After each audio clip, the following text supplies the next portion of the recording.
ไก่นี่คือจะเหลือ50ตัวแล้วก็ยังมีนะตัวนี้ก็เส้นนั่นแพงเนาะไก่เห็นเรือนี่ไก่ก็ไก่บ่อนี่16ตัวเลยโอ้วิ่ง10ตัวมีร้านแล้วถ้ากำหนดไปซักเถอะกดซักเรือละบ้างมีซักเอาก็ได้ใช้จบบ่หน่อยมีตรง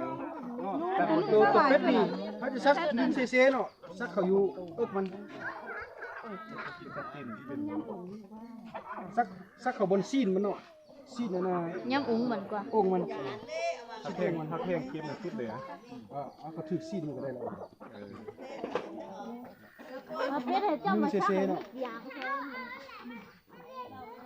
แล้วเนาะปล่อยไปไหนที่จำปล่อยได้เขาไปเขาหนักเขาอย่างไรซักเหลือก็ปล่อยไปจะได้1มาบนซักเขาซักอยู่บนกับซักอยู่บนกกปีกเนาะกกปีกมันมีซีนเนาะแต่มันยากเขายังจะเทถึงก็ใส่บนซีนมันเลยเนาะ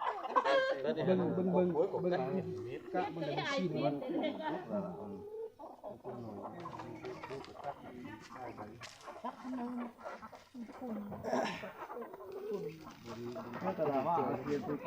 เบิ้งปีที่ไก่น่ะวิ่งน่ะ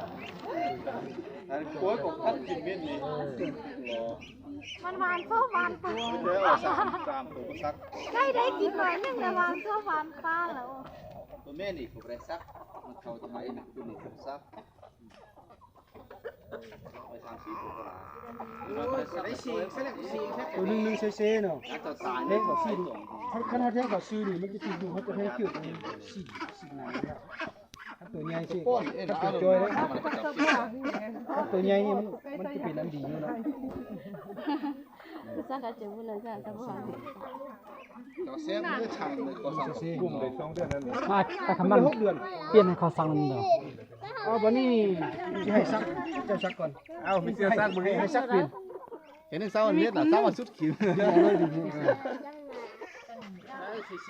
เบิ่งบนซีนมันแหละก็เอาก็ได้เป็นซีนมันเข้าไปนี่หมดเลยต้องเทเข้ากินมันก็ได้ฮอดซีนมันเลยจ้าสุดปิดมาแต่ลึงได้แล้วโอ้ยภาษาเม็ดก็คราวนี้ไปเข้าโคตรมันตายดิซักคืนเป็ดเขาบ่มานี่บัดเป็ดมาได้ที่บ่ได้มันซีนมันก็แย่เข้าไปรถเนาะแทงเข้าไป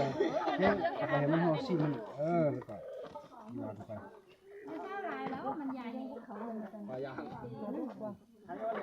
ลูกตายเด็กอ่ะที่คนโอ้ยตัวนี้เอาไปกัดเลยนะไปซื้อข้าวเลย